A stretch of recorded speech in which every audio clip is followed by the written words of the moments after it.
Dzień dobry, witam Państwa ponownie na naszych warsztatach w ramach programu sesji dyskusyjnych Czyste i zrównoważone źródła energii dla ochrony klimatu.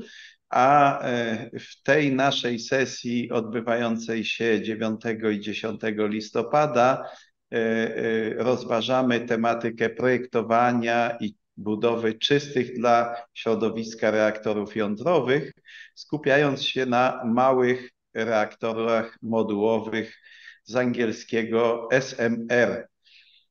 Projekt nasz jest dofinansowywany z programu Społeczna Odpowiedzialność Nauki ministra edukacji i nauki. Również dzisiaj witam osoby, które uczestniczą w naszym cyklu ze Stowarzyszenia Społeczeństwo i Nauka, w skrócie SPIN. Witam te osoby, które przyłączyły się do nas w ramach tak zwanego SPIN Day.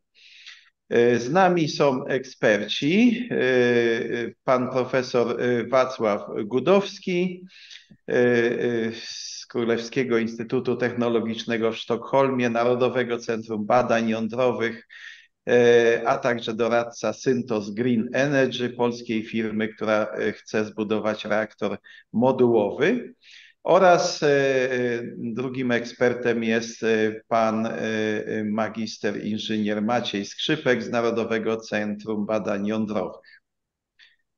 Witam bardzo serdecznie. Na naszych poprzednich warsztatach poruszyliśmy różne aspekty związane z reaktorami jądrowymi.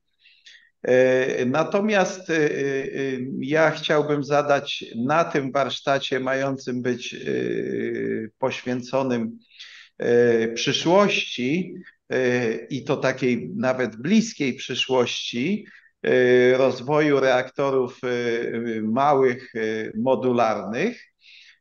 Chciałbym zadać pytanie właśnie, dlaczego obecnie pojawiło się tak wiele projektów, które Polska jest nawet nimi zasypana, projektów budowy małych reaktorów modułowych. Panie profesorze Wacławie, bo chyba tu najwięcej pan w tej chwili wie. Znaczy to prawda, ale z jednej strony ja bym też chciał usłyszeć, co na przykład myśli na ten temat pan Maciej, skąd to się wzięło. No ale dobra, później. Znaczy ja chciałem powiedzieć tak, więc wysyp tych reaktorów małych, modułowych, on się wziął stąd, że w gruncie rzeczy po katastrofie w Czarnobylu nastąpił bardzo ciemny okres dla energetyki jądrowej. Większość projektów została albo anulowana, albo opóźniona. I wtedy, żeby część tych zasobów ludzkich przerzuciła się na, dlaczego by nie zaprojektować reaktorów na przykład tam, gdzie nie ma dostępu do istniejącej sieci elektrycznej, tam, gdzie nie ma dostępu, albo tam, gdzie się używa w nadmiernych ilościach diesli, generatorów diesli, transporty. I chodziło to głównie o terytoria arktyczne w Stanach Zjednoczonych, Alaska, w Kanadzie, jak również, o czym nie można zapominać, zamówienia typu wojskowego, na przykład analizy różnych przypadków pokazały, że 70% na przykład ludzkich strat w takich działaniach wojennych ponoszonych jest przy zaopatrzeniu, transporcie lub używaniu właśnie materiałów napędowych. Także armia też w pewnym sensie, czy też armie są zainteresowane jakimś takim mniejszym, mobilnym reaktorem. Tudzież duży przemysł zaczynał być troszeczkę, że tak powiem, poirytowany, jak zresztą każdy normalny obywatel, faktem, że w niektórych przypadkach opłaty sieciowe były większe niż opłaty za elektryczność. I narodził się taki potencjalny rynek. Narodził się potencjalny rynek dla małych reaktorów, które można by właśnie na Arktyce eliminacja generatorów diesla, zakłady pracy niektórych większych pomyślały, no dlaczego nie moglibyśmy zasilania mieć bez opłat sieciowych i tak dalej, i tak dalej.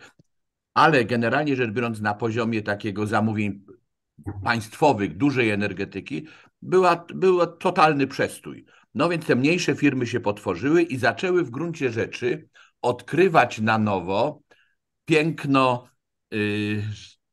energetyki jądrowej. Proszę pamiętać, że większość tych reaktorów, o których mówimy w gruncie rzeczy, to są reaktory, które wymyślono w latach 50. bądź 60.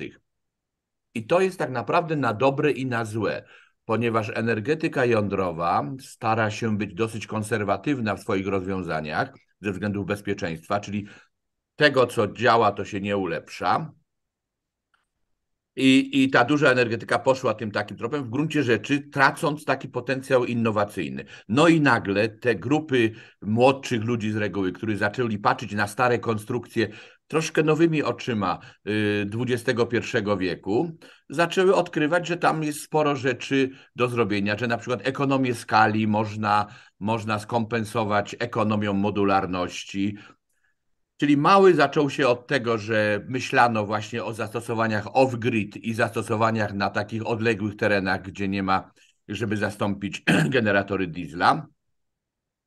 Jak również zaczęto mały dlatego, a modułowy, no żeby to wszystko mieć pod kontrolą całą produkcję. Modułowość tych reaktorów polega głównie na tym, że większość elementów, ja to tak nazywam troszkę filozofią Lego, że większość elementów konstrukcyjnych, no poza samym zbiornikiem reaktora, ale w większości przypadków zbiorniki reaktora są też zaprojektowane tak, aby można je było transportować istniejącą siecią drogową bądź kolejową. W przypadku tam arktycznych taki ciężki, jaki samolot może normalny unieść. Także to była w pewnym sensie taka innowacyjna refleksja nad tym, co właściwie powodowało problemy z tą dużą energetyką. W Polsce co się wydarzyło, że chyba w roku 2018 czy 2019 właściciel firmy Syntos, pan Michał Sołowow, podpisał nagle umowę z GE Hitachi i zakwestionował. W Europie energetyka jądrowa była zawsze monopolem państwa.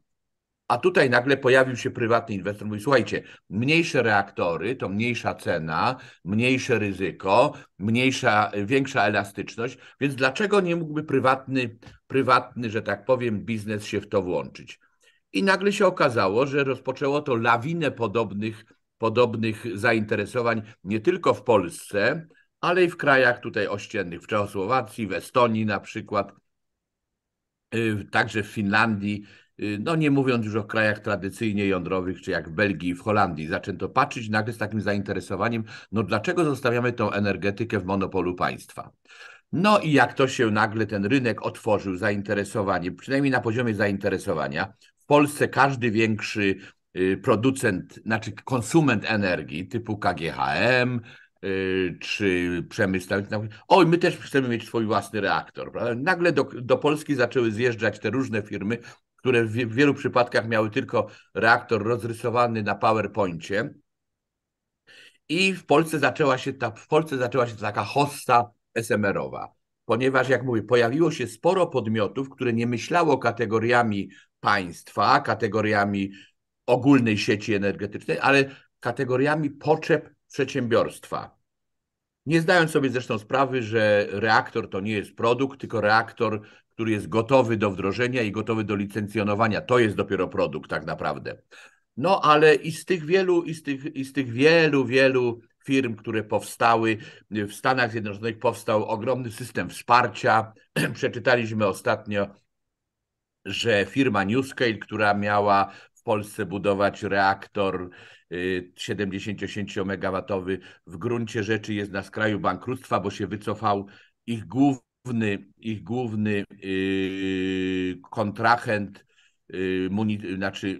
władze stanu Utah, które miały finansować konstrukcję takiego reaktora właściwie w laboratorium w Idaho. No ale w międzyczasie zdążyli dostać 1,5 miliarda dolarów pożyczki. No więc to też forma była taka, że niektóre rządy i niektóre państwa wspierały. Francja zaczęła myśleć też o małym reaktorze. Jak zapytałem, a gdzie jest miejsce na mały reaktor we Francji? A nie, my tylko chcemy taki reaktor na zagranicę mieć na razie. Nazywa się New World. Także wielu graczy nagle zobaczyła ogromną szansę. Problem polegał na tym, że te początkowe SMR-y, one faktycznie były zaprojektowane dla tych mniejszych odbiorców i dla tej sytuacji off-grid. Także większość z nich miała po prostu małe moce. Jak się otworzył ten większy rynek, to powiedzieli, oj, to możemy wam sześciopak zbudować, siedmiopak, nie patrząc w gruncie rzeczy na ekonomię. Jednym z nielicznych reaktorów, i to powtarzam dzięki temu, że głównym konstruktorem jest mój były student, którego uczyłem przez 5 lat prawie, nie dawajcie władzy księgowym, to jest firma GE Hitachi, która po prostu zmniejszyła duży model reaktora, który chciała budować chyba 1,6 gigawata do 300. I akurat nie okazało się, że dla polskiego systemu energetycznego taki reaktor 300 megawatowy pasuje idealnie do zastąpienia właśnie tych przestarzałych systemów, znaczy elektrowni głównie albo elektrociepłowni węglowych. Także Polska miała ogromne szczęście tutaj, że solidna firma, ja mówię z punktu tak potrzeb ogólnych, solidna firma, która wybudowała tam 67 czy 68 reaktorów, nagle sama zdecydowała się, jeszcze przed tym takim wybuchem entuzjazmu SMR-owego, na po prostu zdeskalowanie dużego modelu do takiego, który by odpowiadał no, jakimś takim większości potencjalnych klientów. Także Polska odegrała ogromną rolę w tej chodzie poprzez to, że wiele podmiotów prywatnych nagle zaczęło dyskutować o wdrożeniu reaktora. Dobrze, to podejmę ten wątek. Wiele podmiotów gospodarczych prywatnych zaczęło się od prywatnych. No ja Tak. rozumiem, że podmiot prywatny na dotacjach nie może jechać i robi czysty biznes. A więc czy pan Sołowow nie był wizjonerem i nie przewidywał tego, że w przyszłości, i to niedalekiej przyszłości, będą mu potrzebne reaktory jądrowe, bo nie będzie mógł emitować CO2. Czy to nie motywowało naszego tutaj własnego biznesmena? Ja bym powiedział co innego. Tylko to uważam, ale proszę nie zapominać, Momencik, Konrad.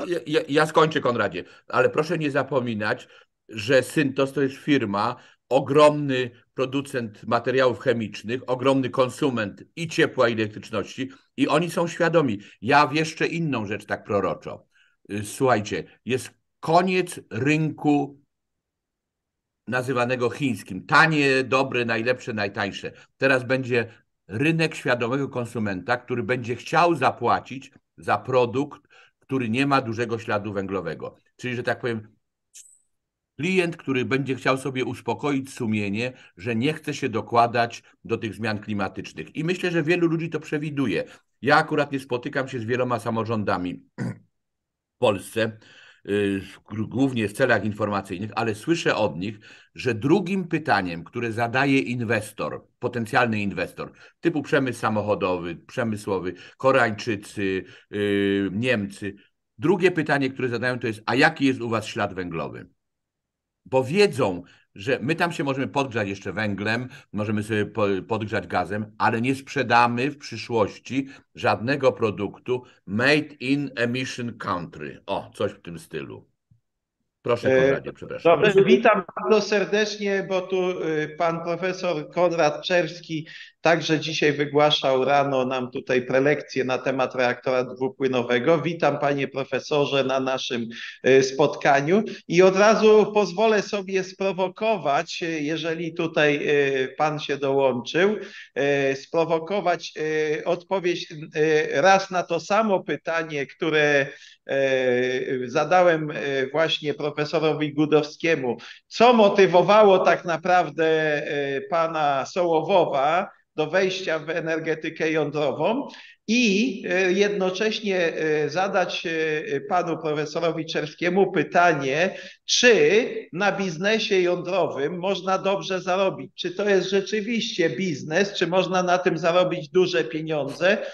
Bo pan profesor jest właścicielem patentu na reaktor jądrowy, no co otwiera w jakiś sposób drogę do właśnie realizacji świetnego w cudzysłowie biznesu. Bardzo proszę. Jeżeli chodzi o biznes, to trzeba mieć długi i głęboki oddech, tak bym to nazwał. Długą kieszeń również, długą kieszeń.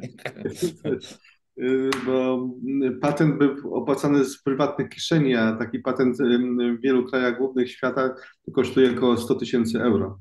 Więc to jest tylko początek, prawda? Wiemy, jakie to są olbrzymie koszty z rozwojem nawet tych reaktorów lekkowodnych, które są skalowane do mniejszych reaktorów, ile to jest projektowych zadań i działań, i to wszystko nie jest takie proste. A jeżeli myślimy o innych reaktorach, bardziej innowacyjnych, no to jeszcze jest wszystko zwielokrotnione. Mnie się wydaje, że pan Sołowiow i może inne osoby nie zdawały sobie sprawy troszeczkę z tego, że to nie jest takie proste. W Polsce uważam, że no taka bardzo pozytywne zdanie o energetyce jądrowej to zwielokrotniło się, wzmocniło się po agresji Rosji na Ukrainę. Tak? Zdaliśmy sobie sprawę z tego, że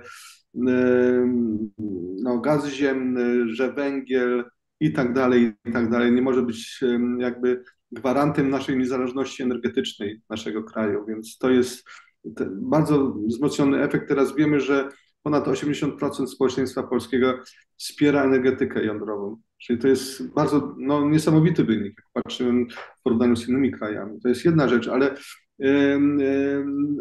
to jest jakby społeczeństwo nie widzi dużych różnic między małymi i dużymi reaktorami.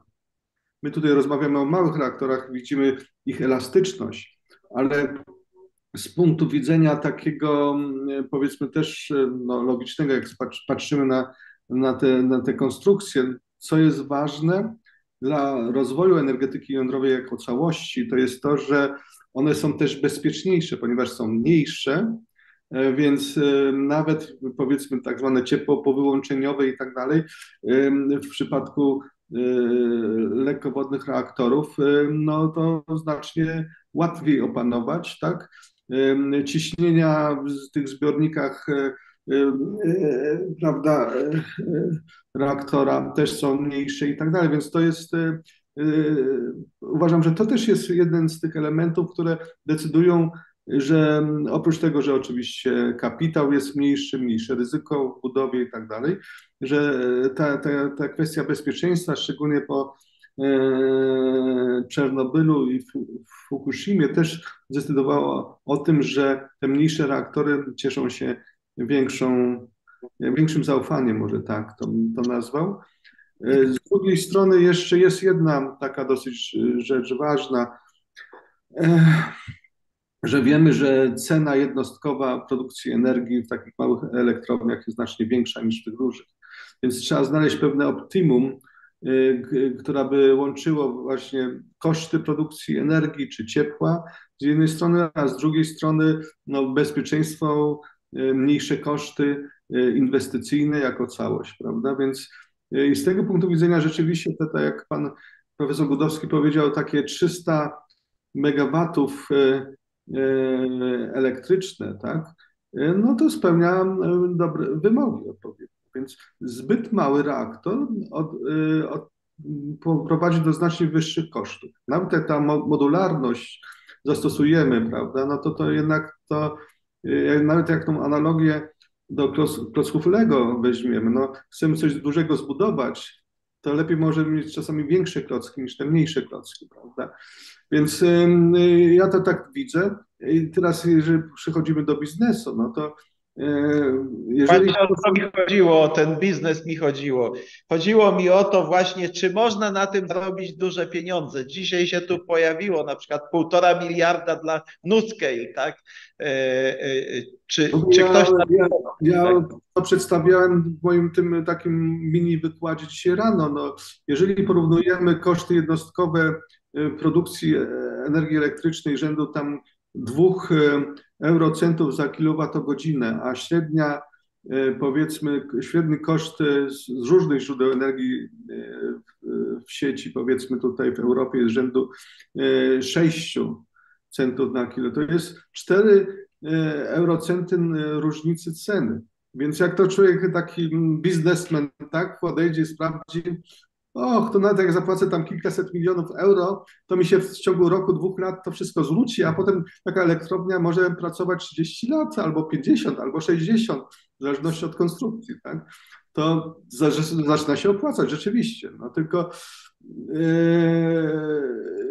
wiemy, że to nie jest takie proste. Tak jak mówiłem, że to jest długa droga, żeby otrzymać licencję, żeby ta konstrukcja była rzeczywiście dopracowana i tak dalej. To trzeba mieć ten długi oddech, niestety. No ale dobrze. Mariuszu, przepraszam, ja tu dodam jedną rzecz, bo to, znaczy reaktor się buduje po to, żeby zarabiał pieniądze, nie po to, żeby produkował elektryczność, tylko to jest zasada biznesu. Problem polega na tym, że ze względu na wysokie koszty kapitałowe ten okres zwrotu jest stosunkowo długi i mało interesujący dla takich szybkich, prywatnych biznesmenów. Natomiast reaktor wybudowany dzisiaj prawdopodobnie będzie funkcjonował 70-80 lat, czyli po 20-25 latach to będzie kura znosząca złote jajka, ponieważ jajka nam się odbijają. Tak, gdzieś u kogoś się echo, ponieważ będą koszty kapitałowe wpłacone. W Szwecji duże reaktory spłaciły się, to w innym czasie troszkę, po 15 latach. Od 16 roku były po prostu były wolne od wszelakich kapitałowych obciążeń. Ja mam świetne rozwiązanie na tę sytuację. Wszystkie fundusze emerytalne powinny inwestować w takiego typu rzeczy, prawda? Bo to jest długofalowa inwestycja przynosząca stabilne zyski rok na rok, prawda? To jest... Tylko, że oczywiście przekonać odpowiednich ludzi w odpowiednim miejscu nie jest tak prosto. Tak?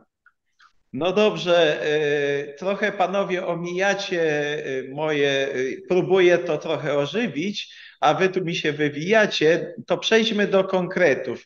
A jakie konkretnie reaktory proponowane dla Polski są i kto na tym chce zrobić biznes? No tak, to może zacznijmy bardziej konkretnie. Nie wiem, może profesor Gudowski zacznie, bo on chyba najwięcej wie w tej chwili. Przynajmniej jeden przypadek najlepiej zna. No właśnie, jakie i kto? Sprawa jest bardzo prosta. Zarobić chce na tym każdy uczestnik tego procesu, bo to jest serce biznesu. No w końcu produkcja i handel elektrycznością czy ciepłem ma być normalnym ludzkim biznesem.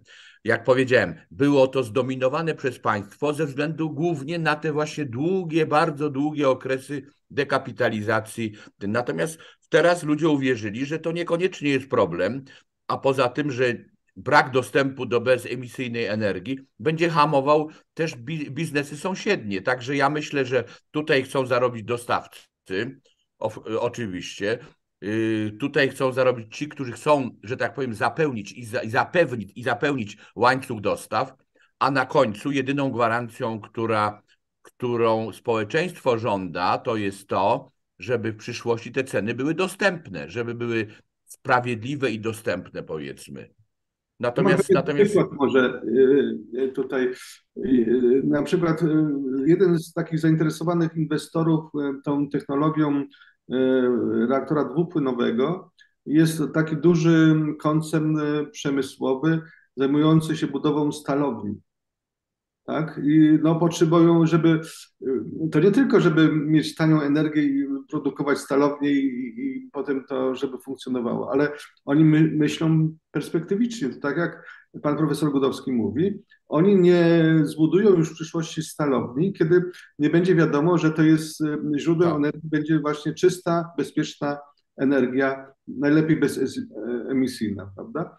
Więc oni myślą długofalowo też. Znaczy, ja odpowiem panu profesorowi Dąbrowskiemu konkretnie jeszcze. O, jak, bo pytał o tym. Więc tak, BWR X300, którego dostawcą jest GE Hitachi, jako firma, która wyprodukowała 67 dużych reaktorów.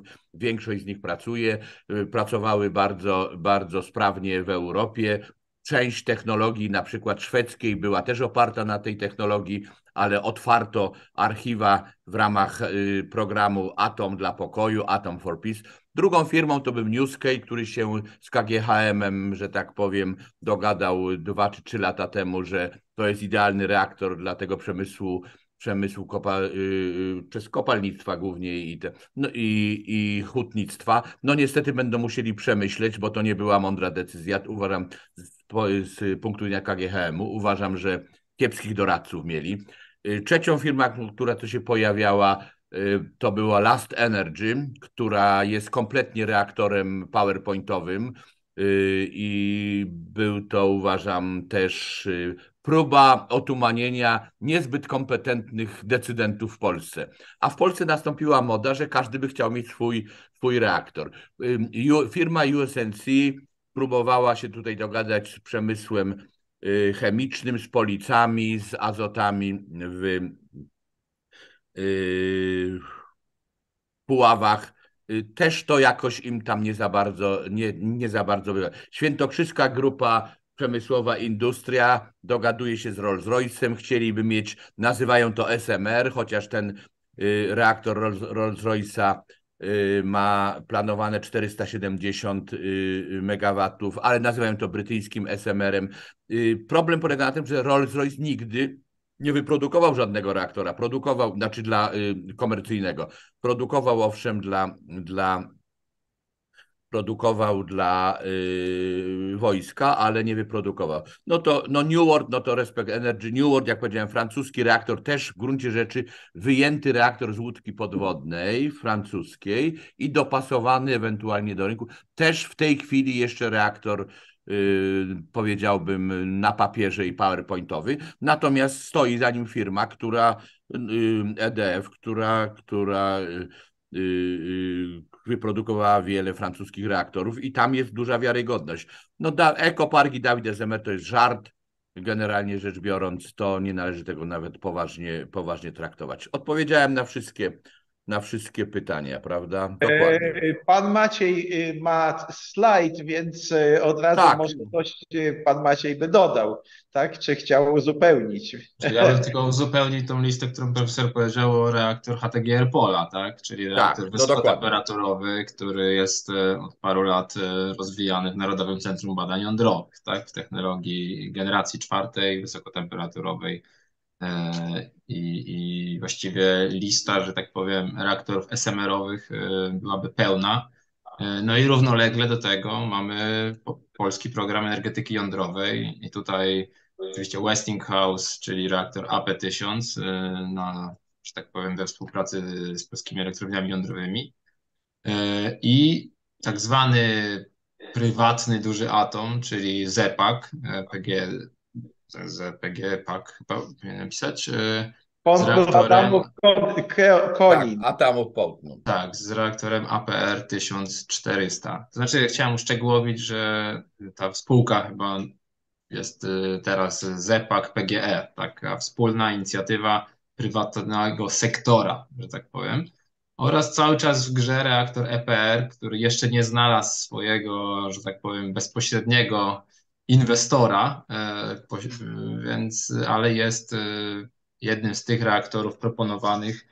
Macieju, rozwiń EPR, bo niekoniecznie wszyscy wiedzą, co to jest EPR. European Pressurized Reactor. Francuski.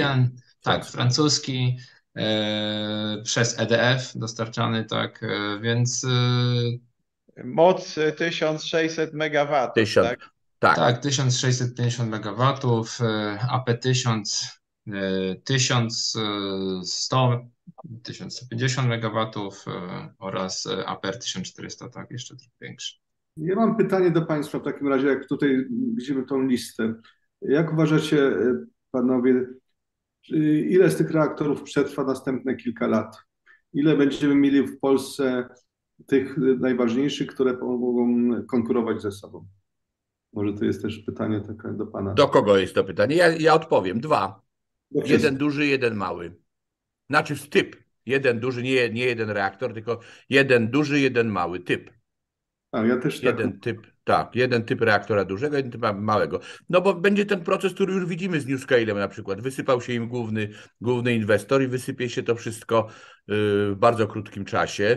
Zgodnie z dzisiejszym komunikatem, ja tak tutaj uzupełniłem, że że KGHM rozważał, jakby powiedział, większą nawet ilość reaktorów, że ten tylko Foigr NewScale'a to był jeden z nich, chociaż tak naprawdę społeczeństwo o tym chyba nie wiedziało. No właśnie, wiesz, Mhm. Macieju, wszyscy musimy zachowywać ładną twarz, kiedy nawet padamy. Dobrze, panowie, to teraz tak. Ja jeszcze tylko mały komentarz. Proszę. Dlaczego to tak jest, że no, w najbliższym czasie, to roku, 2 lat, no to będziemy mieli pewną rewizję tych wszystkich planów, bo takie PowerPointowe czy pierwsze proste eksperymenty kosztują niewiele pieniędzy, to jest powiedzmy 5-10 milionów euro, ale ten faza już przygotowania się do większych projektów, do planów technicznych czy większych eksperymentów, to są kilkuset milionów euro. I to już jest pewna bariera, gdzie ludzie zastanawiają się, czy rzeczywiście wydać te pieniądze, czy nie, prawda? I wtedy... Znaczy, Konradzie, no mówisz to właśnie, co ja też powtarzam, że nawet reaktor nie jest produktem, tylko reaktor, który jest licencjonowalny i który jest do wdrożenia w czasie, którym zaplanowano. I dlatego to będą główne kryteria eliminacji i to będą padały. No słuchajcie, ja jako fizyk jądrowy i ten człowiek, który rozwijał energię, ja się okropnie cieszę, że tak wiele podmiotów się tym interesuje i jestem pewien, że to się unormuje naturalnymi mechanizmami, o których profesor Czerski wspomina. Ale jest super, że tyle nagle podmiotów, słuchajcie, zakochało się w energetyce jądrowej. Myśmy powinni tutaj tańczyć ładnie dookoła jakiegoś, prawda, stołu i cieszyć się, że jest takie zainteresowanie i wierzyć w to, że jednak mechanizmy normalne, ekonomiczno-polityczne również. Proszę nie zapominać, że też w decyzjach dostawcy no są silne elementy polityczne, bo to jest jednak strategiczna dyscyplina, że tak powiem, czy dział życia społecznego. Także tu polityka też się miesza, ale mówię, ekonomia, polityka plus zdrowy rozsądek zaprowadzą porządek. O, dobre. Panowie, ale tutaj może tak, ja mam taką myśl, że nie jestem pewien, czy sprawdzi się ta jedna z głównych tez filozofii marksistowskiej, że ilość przejdzie w jakość. To znaczy, no, na razie mamy bardzo dużą ilość, ale nie wiemy, czy przejdzie to w jakość, choć wydaje się, że z tego, co tutaj widzimy, coś się powinno ostać, tak mówiąc troszkę kolokwialnie. Ale to jest jeden mój komentarz, a drugi komentarz, włączenie się tych małych podmiotów biznesowych, małych w cudzysłowie w stosunku do państwa i wejście w SMR-y trochę kłóci mi się z kolei z tym dużym projektem ZEPAK-u, gdzie jest APR 1400, czyli rzeczywiście wielkoskalowy reaktor, ale może nie kłóci się w tym sensie, że jest to po prostu konsorcjum państwowo-prywatne i być może, że ten prywatny element tylko powiedzmy jest skrojony na tę część, która w zasadzie zostaje SMR-em. Czyli moje pytanie jest trochę takie, czy biznes prywatny jest w stanie unieść duży program energetyki jądrowej, czyli duże reaktory, czy raczej tylko będzie się koncentrował na SMR-ach?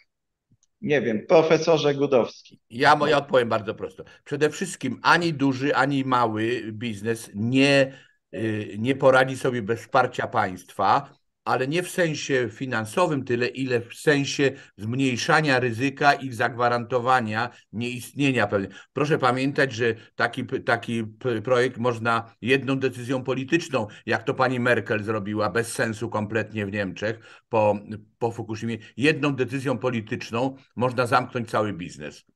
Bez żadnych konsekwencji. Uważam zresztą, że to była dywersja antyniemiecka, no ale to już jest inna sprawa. I potrzeba jest współdziałania państwa w bardzo prosty sposób. Po pierwsze, w procesie licencjonowania. Proces licencjonowania można, niezależnie od celu, że celem licencji jest zapewnienie, że reaktor jest bezpieczny, wybudowany zgodnie z wymaganiami prawa i zdrowego rozsądku i bezpieczeństwa, ale ten proces można prowadzić albo efektywnie, albo bardzo długo. Proszę pamiętać, że Zieloni w Szwecji grozili energetyce jądrowej: my was zabijemy regulacjami. Róbcie co chcecie, my was zabijamy regulacjami, bo będziemy na układy, które są 4-krotnie zabezpieczone, będziemy nakładali 5. warunek, 6., 7. i trzeba oczyścić trzeba prawo z takich naleciałości ideologicznych. Ja mówię głównie o licencjonowaniu w wielu krajach zresztą, bo to nie dotyczy Polski, bo myśmy akurat nie rozwijali energetyki w ostatnich latach. Także tutaj współpraca państwa jest też potrzebna. Proszę pamiętać, regulator, czyli Państwowa Agencja Atomistyki, jest zbrojnym ramieniem państwa, rządu i ma chronić obywateli przed zanieczyszczeniem, ale może wykonywać, mówię, tę pracę bardzo szybko, zdecydowanie albo opieszale. Czyli pierwsza współpraca. Druga, w wydawaniu decyzji administracyjnych. Ja przeglądałem proces licencjonowania, który teoretycznie na grafie takim ładnym, on się mógł zapętlić bardzo łatwo. Też to trzeba uprościć. I mówię, nie robiąc żadnych kompromisów na ostatecznym celu, czyli na gwarancji bezpiecznego działania. Po prostu narosło wokół energetyki jądrowej, w krajach sąsiednich głównie, te, które miały, no mnóstwo absolutnie zbędnych i durnych, że tak powiem, ograniczeń. I rząd szwedzki, który w zeszłym roku zdecydował się iść, że tak powiem, z powrotem w energetykę jądrową, pierwszą rzecz, którą nakazał, to regulatorowi wskazać, jakie są konieczne zmiany prawne, żeby się dopasować do rozwoju technologii, dopasować się do rozwoju SMR-ów i również, żeby spełnić potrzeby społeczne. Potrzebą społeczną jest to, żebyśmy mieli bezpieczny z punktu widzenia konsumenta system energetyczny. Dobrze, panowie, póki jeszcze jesteśmy przy tym slajdzie podsumowującym jakby polskie plany dotyczące właśnie rozwoju energetyki jądrowej i szczególnie patrząc na SMR-y, gdzie przewijają się moce reaktorów od 10 megawatów do powiedzmy kilkuset megawatów. Zadam pytanie, które tutaj uczestnik nam poddał. Co sądzą eksperci o alternatywnych zastosowaniach reaktorów, na przykład w komercyjnych statkach transportowych?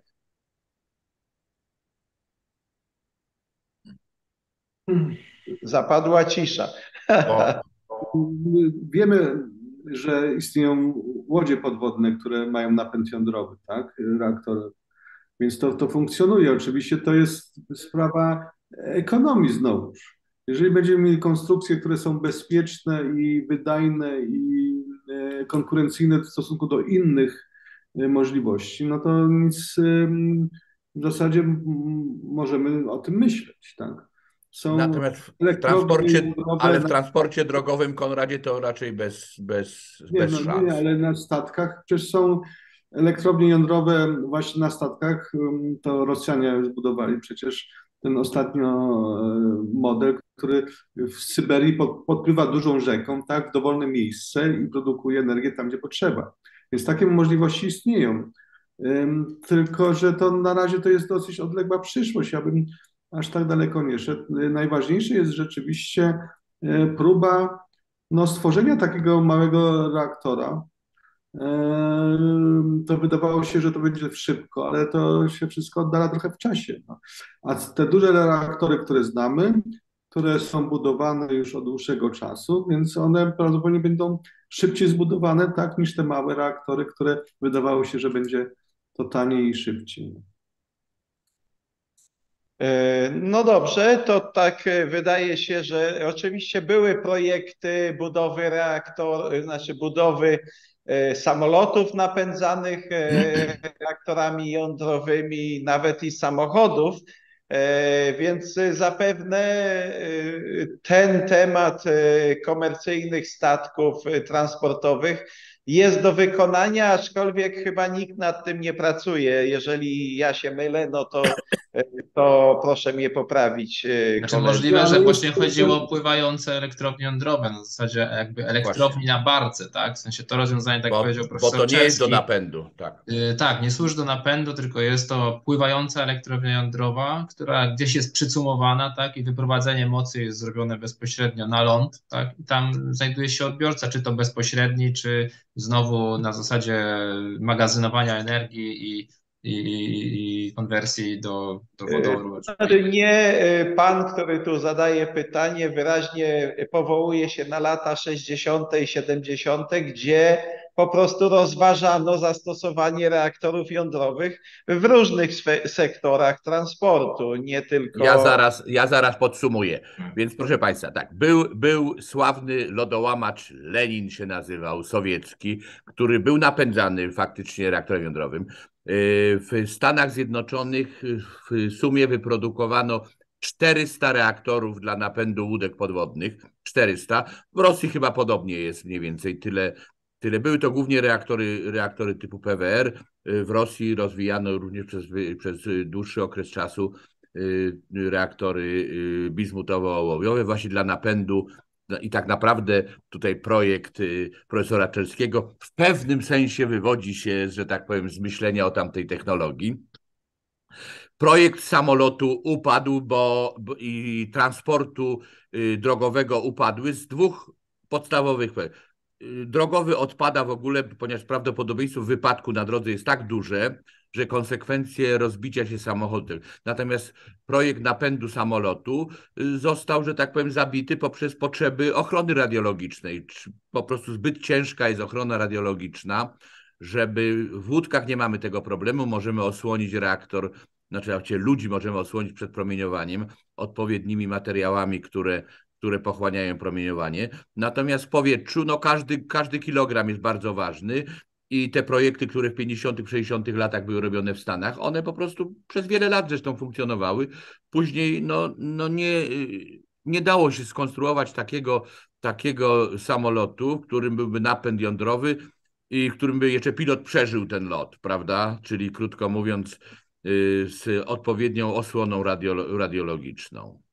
Także tu jest, łódki wytrzymają wszystko i dlatego to na łódkach się, że tak powiem, sprawdza, bo wyporność sobie można regulować dowolnie w gruncie rzeczy. Natomiast w transporcie samochodowym niemożliwe ze względu na ryzyko, jak powtarzam, a w locie ze względu na konieczność bardzo ciężkiej ochrony radiologicznej. No dobrze, to chyba sobie wyjaśniliśmy, że w tej chwili po prostu odpowiedź jest taka, że w tej chwili raczej nie pracuje się nad tego typu rozwiązaniami. Być może, że one w przyszłości powrócą do łask czy do jakichś. W momencie w jednej kategorii się nad tym pracuje, to jest napęd rakietowy dla misji międzyplanetarnych. Tak. Bez ludzi. Ale jest i też napęd na Marsa przecież jest rozważany. Firmy pracują nad silnikami napędowymi do rakiety na Mars. Ale tam wygląda na to, przynajmniej to, co rozwija NASA, to jest kombinacja fuzji jądrowej i rozszczepienia jądrowego. Jakby dwie rzeczy naraz, wzajemnie się wspomagające. No to może NASA, ale z tego co ja wiem, to pracują, znaczy firmy USNC i X-Energy pracują nad napędem właśnie z reaktora chłodzonego gazem. No, z grubsza Tak, gazowego. ale to też dla jasności, to są tutaj dwa typy rakiet. Jedne są właśnie transportowe rakiety, które głównie właśnie myślą o napędzie jądrowym, a drugie są te rakiety, w których mają ludzie, że tak powiem, być transportowani i tam jest znowuż inne podejście. To tak a propos, bo te transportowe mogą faktycznie bez większych przeszkód do przenoszenia materiału. Nie, to rozważane są te do misji marsjańskich, tak jak ja to rozumiem, no ale z odpowiednią ochroną radiologiczną. Także, no dobrze, ale zeszliśmy troszkę z wątku tego, powiedzmy, ziemskiego na kosmiczny, co tutaj było poświęcone temu też pewne forum dyskusyjne, gdzie rozmawialiśmy właśnie o misjach na Marsa i ewentualnych napędach lub źródłach, zasobach energii dla kolonizatorów tej planety. Ale wróćmy z powrotem do naszego tematu. Czy reaktory małe modułowe, tu już ten wątek się przewinął, ale wróćmy do niego, czy są bardziej ekonomiczne od reaktorów tej wielkiej mocy? Czy możemy jednoznacznie powiedzieć, że SMR-y są bardziej ekonomiczne? Czy są tutaj jakieś subtelności, ale no na przykład ta praca ze źródłami odnawialnymi, nadążność może powodować, że te SMR-y będą jednak jeszcze bardziej drogie? No, znaczy mi się wydaje, że nie są ekonomicznie bardziej opłacalne w porównaniu do dużych reaktorów. Takie, jak mówiłem, koszty jednostkowe wyprodukowania energii elektrycznej są znacznie wyższe. Ale mają inne zalety, o których też mówiliśmy, właśnie taka elastyczność, dopasowanie się do lokalnych warunków, współpraca właśnie z odnawialnymi źródłami, kwestia bezpieczeństwa, ale to, co jest najważniejsze, one rzeczywiście nadrabiają tym, że koszty inwestycyjne są znacznie mniejsze, więc ten próg takiego bezpieczeństwa, ale kapitałowego jest tutaj znacznie niższy i dlatego one mają pewne uzasadnienie i widzimy ten renesans działań, jeżeli chodzi o właśnie małe reaktory. Jeszcze raz, tak, przepraszam. jednostkowe koszty są na pewno wyższe, porównując tą samą technologię dużego reaktora i małego reaktora. Na pewno oczywiście są różne typy reaktorów, różne technologie i tam są też dosyć duże różnice między różnymi technologiami, ale porównując ten sam reaktor, mały i duży, no to tak to wygląda. Pozwolę się nie zgodzić tak naprawdę z tym, bo jak popatrzeć na koszty reaktora, tak w pierwszym przybliżeniu, to po pierwsze, to trzeba wziąć ile tam kilogramów żelaza, ile ton żelaza, ile ton betonu trzeba, prawda? I jak porównamy na przykład te koszty, to SMR może być w gruncie rzeczy na jednostkę, przynajmniej ja mówię o Beverixie, przepraszam, bo to jeszcze jest ważne, musimy patrzeć na tę samą technologię, może być zbliżony do kosztów na jednostkę, ale proszę pamiętać, że każdy rozsądny inwestor, on nie mówi o jednym reaktorze, nie mówią nawet o 10, tylko mówią o flocie reaktorów. Proszę pamiętać, że proces uczenia się od tego first of the kind, jak to się mówi, do next of the kind, powiedzmy 10, cena może spaść na jednostkę do 40%. Tu się wahamy między 35 a 40%, więc już ten reaktor będzie zbliżony do połowy ceny pierwszego reaktora. I jak popatrzymy na strategię, już nie mówię o Orlen Synthos Green Energy, ale Ontario Power Generation, tam nikt nie mówi o 1, 2 czy 3 reaktorach, wszyscy mówią o flocie. A dlaczego? No bo słuchajcie, zbuduje się system i cały łańcuch, który będzie pracował przez 20 lat. Natomiast dla dużej elektrowni, nawet dla tych 2, 3 reaktorów, no to po prostu jest to jednorazowe przedsięwzięcie, mobilizuje się tysiące ludzi, po czym po tych 10 latach nie wiadomo co robić, jeżeli nie budować. Natomiast tutaj jest to wszystko rozłożone w czasie I ta sama siła robocza, która się wykształci na pierwszym, drugim, będzie budowała tych 20 reaktorów. Przypomnę, pan Maciej pokazał piękny wykres wzrostu produkcji energii jądrowej we Francji. Więc ja przypomnę wszystkim Państwu, że w 1973 roku została podjęta decyzja polityczna iść w energetykę jądrową i w ciągu 25 lat wybudowano 50 reaktorów. W Szwecji było tak samo. W ciągu 14 lat, 13 właśnie, wybudowano 12 reaktorów. Dlatego, że i ten ostatni był mniej więcej o połowę tańszy od tego pierwszego. Więc tu jest ta esencja i tej modularności w sensie składowania jednego reaktora i tej powtarzalności, którą musimy robić, żeby zapełnić tą flotę. Pan Maciej też bardzo tutaj trafnie powiedział, że ta duża energetyka, ona nawet nie pokryje potrzeb konwencjonalnej energetyki, którą musimy wysłać na emeryturę, bo po prostu się starzeje. Według przewidywań Polskiego Programu Energetycznego będziemy mieli w roku 2035, 2040 lukę mocową do 14 gigawatów, jeżeli się nie wybuduje nic. Włączając w to planowe wdrożenie dużej energetyki jądrowej. Ja może bym tylko tutaj się wtrącił, tak. że może dodać też warto, że też przez to, że są to reaktory bardziej elastyczne i też mniejsze, to też również to, co rozmawialiśmy w poprzednich panelach, wykorzystują również kogenerację, czyli wykorzystują również ciepło, więc patrząc na sprawność tego układu, możemy jednak wyciągnąć dużo więcej mocy generalnie, nie tylko energię elektryczną, ale również tutaj ciepło i przy odpowiednim skojarzeniu pracy tego reaktora sprawność układu będzie zdecydowanie powyżej 80%, tak? Więc myślę, że przede wszystkim cały ten renesans, ta reaktywacja pomysłów, które de facto pochodzą z lat 70., 80%, właśnie przez to, że znaleźli się też inni odbiorcy, nie tylko na energię elektryczną, wskazuje na to, że właśnie to pobudki ekonomiczne były głównym powodem, dlaczego ta reaktywacja powstała. I tutaj też kolejny przykład, że właśnie dlaczego w Polsce, a nie właśnie w innych krajach, czyli tutaj też geopolityczne aspekty, tak? Ta sytuacja, która ma miejsce przez ostatnie 2 lata, co prawda zaczęła się przed wojną na Ukrainie, ale jednak głównie ta właśnie walka i kryzys energetyczny i właśnie ceny energii pokazały, że czy tak jak profesor mówił Czerski, 2 centy czy 6 centów, to dzisiaj byłoby marzeniem, żeby cena wróciła do takich poziomów. Tak? Dzisiaj mówimy praktycznie o rzędzie wielkości w stosunku do tych prognoz, także dzisiaj nie cena, a dostępność.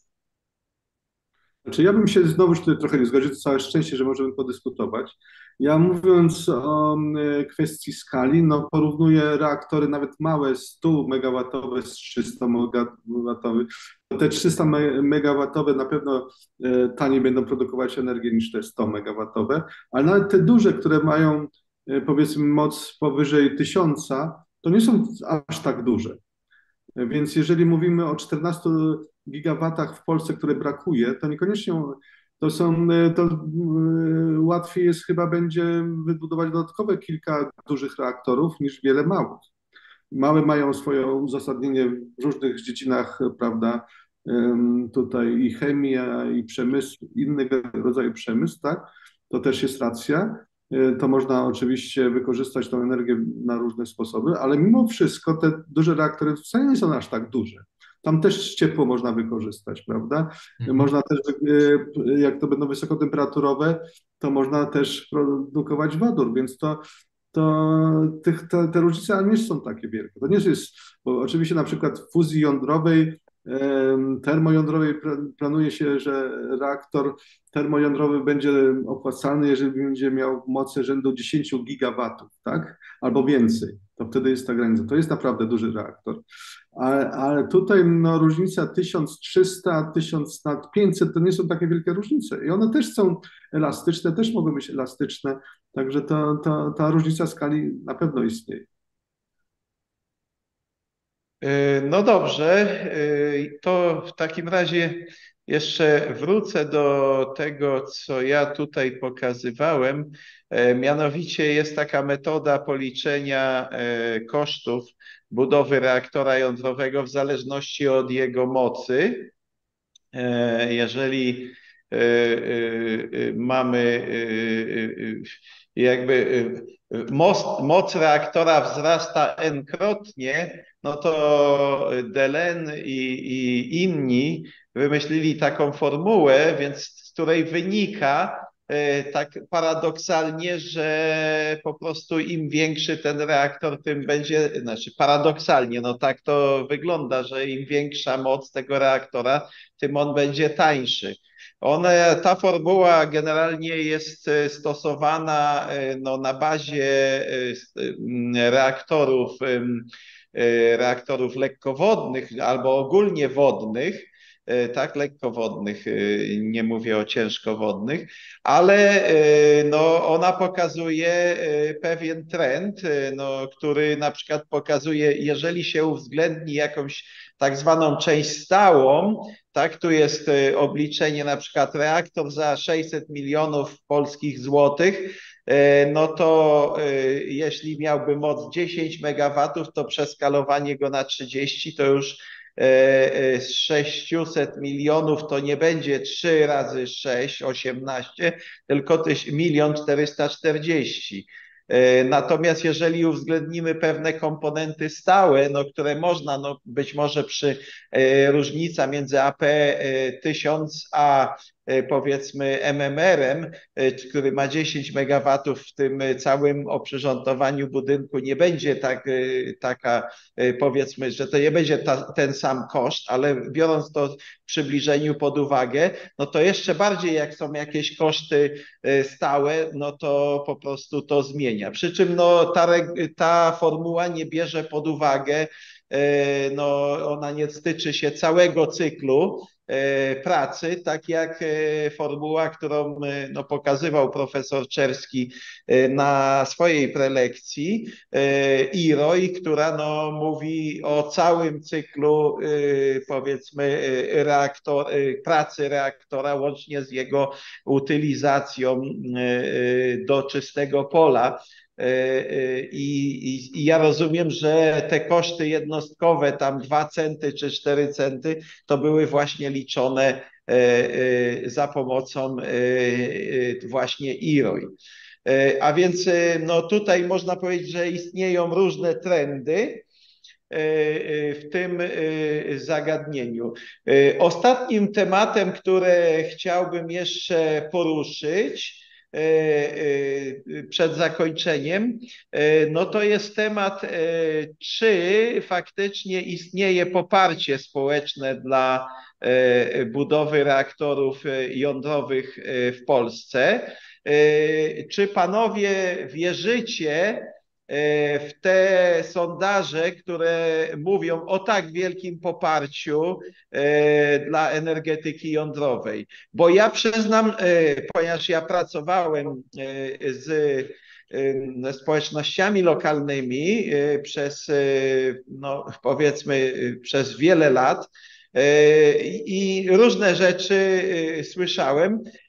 Czy faktycznie no, poparcie rzędu 80 kilka procent jest prawdziwe, czy ono jest skutkiem pewnej selekcji grupy, po prostu właśnie wyboru grupy, no, która jest po prostu próbką badawczą?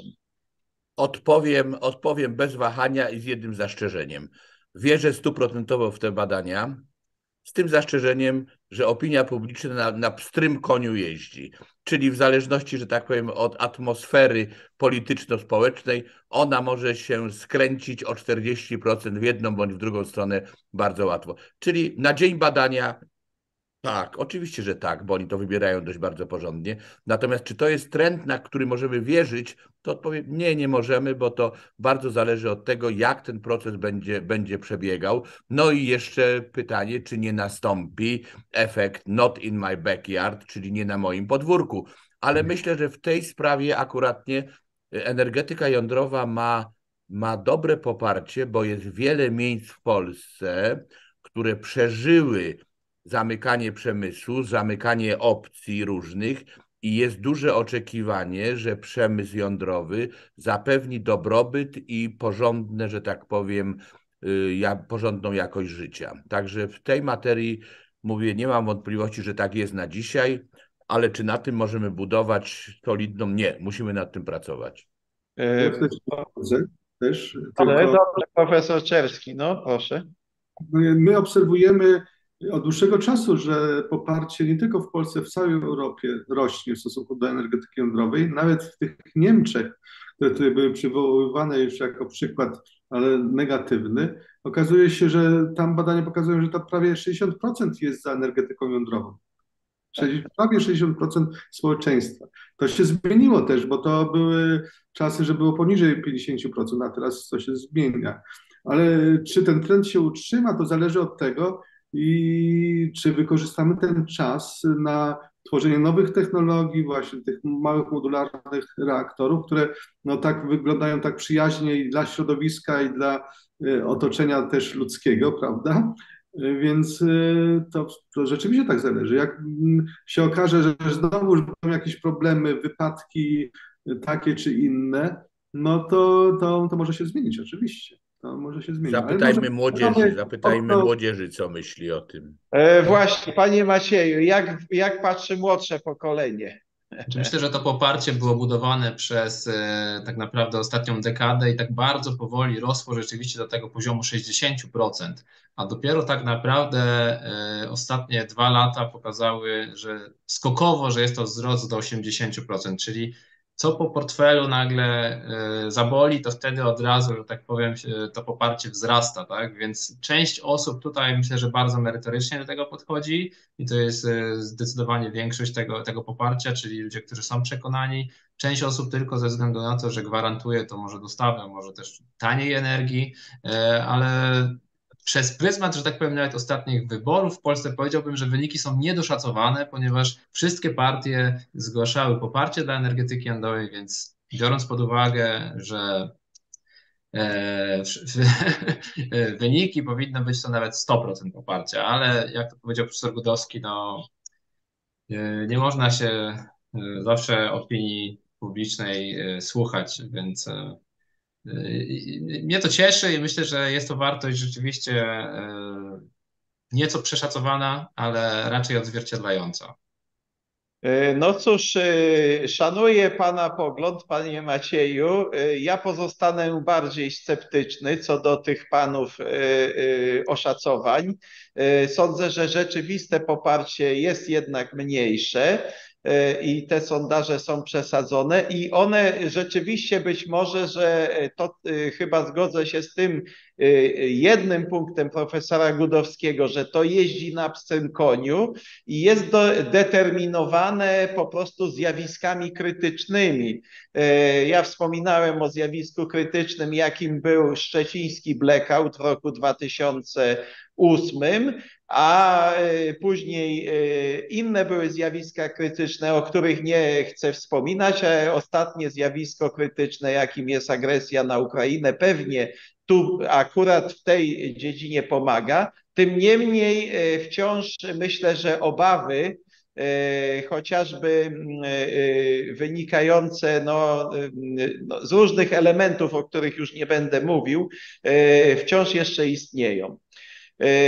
No dobrze, trochę dolałem takiego może dziegciu do wszystkiego, dołożyłem, ale myślę, że konkluzja z naszego spotkania jest taka, że są perspektywy dla projektowania i budowy reaktorów jądrowych w Polsce, nie tylko tych małych reaktorów, ale także i dużych reaktorów jądrowych, bo taka jest potrzeba chwili, czy nasza potrzeba dziejowa.